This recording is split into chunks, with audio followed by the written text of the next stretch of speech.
আসসালামু আলাইকুম, welcome to suggestion BD. BBA first year accounting এবং ফাইন্যান্স ডিপার্টমেন্টের একটি কমন সাবজেক্ট হল প্রিন্সিপালস অফ ফাইন্যান্স।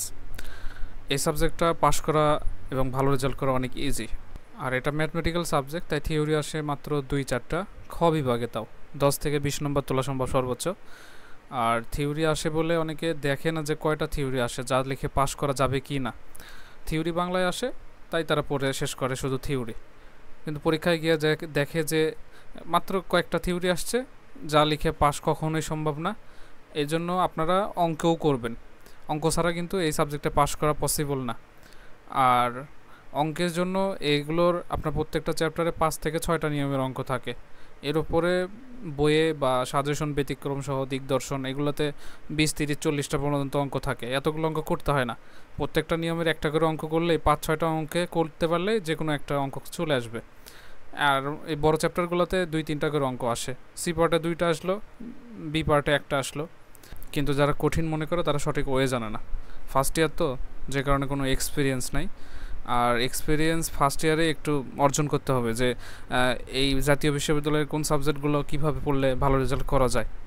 যদি আপনি ফার্স্ট ইয়ার খারাপ রেজাল্ট চলে আসে, সেকেন্ড ইয়ারে গেলে তো আপনার এক্সপিরিয়েন্স নিয়ে সেকেন্ড ইয়ার থেকে ভালো করলেন, কিন্তু ফার্স্ট ইয়ারের জন্য আপনার গড় অ্যাভারেজ যে সিজিপিএ এটা কম হয়ে যাবে। আর জাতীয় বিশ্ববিদ্যালয়ের স্টুডেন্টরা কিন্তু পরীক্ষার আগে পরেই ভালো রেজাল্ট করে বা পাশ করে, সারা বছর তেমন পড়াশোনা করে না।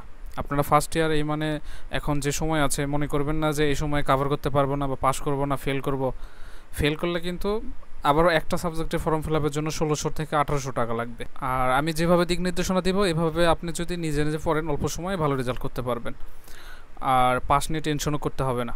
তাই এই সাবজেক্টটার যেভাবে পড়লে এই অল্প সময়ে ভালো রেজাল্ট বা পাস করতে পারবেন, এই নিয়ে দিক নির্দেশনা দেবে এবং সকল সাবজেক্টেরই দিক নির্দেশনামূলক ভিডিও আমি দিয়ে থাকি। তাই আমাদের চ্যানেলটি ফলো করবেন এবং সাবস্ক্রাইব করে পাশে থাকবেন। আর এখানে হোয়াটসঅ্যাপ নাম্বার দেওয়া আছে, যে কোনো সমস্যার জন্য আপনারা হোয়াটসঅ্যাপে আমাকে নক দিয়ে আমার থেকে গাইডলাইন নেবেন ইনশাল্লাহ। আর ক বিভাগের উত্তর সহ খ গ বিভাগেরও কিছু সাজেশন দিব। এখানে ক বিভাগের উত্তর সহ সাজেশন আছে, ভিডিওতে আনলে এখন যেহেতু সময় কম আপনাদের স্ক্রিনশট দিয়ে পড়তে সমস্যা হবে, যে কারণে আপনারা যাদের পিডিএফটা লাগবে, এখানে 30-40টার মতো দিয়েছি, এখান থেকে 10টাই কমন আসবে ইনশাল্লাহ। যাদের লাগবে পিডিএফ তারা কমেন্ট করে জানাবেন ইনশাল্লাহ।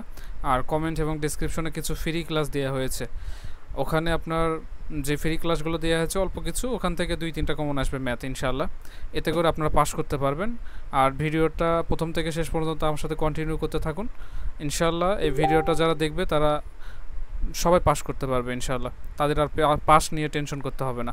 আর অনেকে আশা ছেড়ে দিয়েছে যে এই অল্প সময় পাস করতে পারবে কি না, তাদের কিছু রিভিউ দেখাই।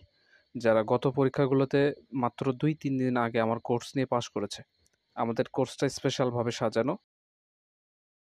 এরপরেও আমার প্রোফাইলে আসলে দেখতে পারবেন, যেখানে যারা আমার কোর্সটা নিয়েছিল অধিকাংশই 2-3 দিন, 4 দিন, 5 দিন, অল্প সময়ে তাদের আমি সেভাবে গাইড করছি। এতে সবাই ভালো করেছে।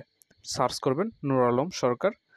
তো থিওরির জন্য যেগুলো পড়তে হবে, এখানে আপনারা থিওরির জন্য দেখুন প্রত্যেকটা চ্যাপ্টার থেকে থিওরি কমন ফেলাও টাফ। আপনার যে 2-4টা আসবে, একটা চ্যাপ্টার থেকে একটা করে আসলে তাও আপনার বুঝতেন যে এই চ্যাপ্টার পড়লে একটা আসবেই, কিন্তু এই চ্যাপ্টার থেকে আপনার যদি 2টা চ্যাপ্টারও পড়েন তাও একটা আসার সম্ভাবনা নাই। এইরকম থিওরি অনেক এখানে পড়তে হয়।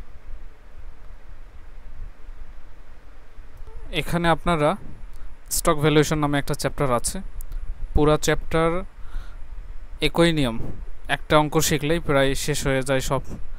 এটা থেকে সি পার্টে আসার সম্ভাবনা আছে। এটা করবেন। রিস্ক অ্যান্ড রিটার্ন, এখান থেকে 5-6টা অঙ্ক করলেই এই চ্যাপ্টারের সকল নিয়মই শেখা হয়ে যায়। এই চ্যাপ্টারটা করবেন। আপনার পাস করার জন্য 2টা গেল।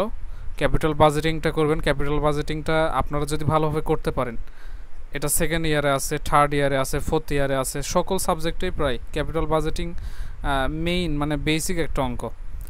এই ধরনের অঙ্ক প্রায় সকল সাবজেক্টে আপনাদের আছে, যে কারণে অনেক বেশিভাবে এটা পড়তে হবে।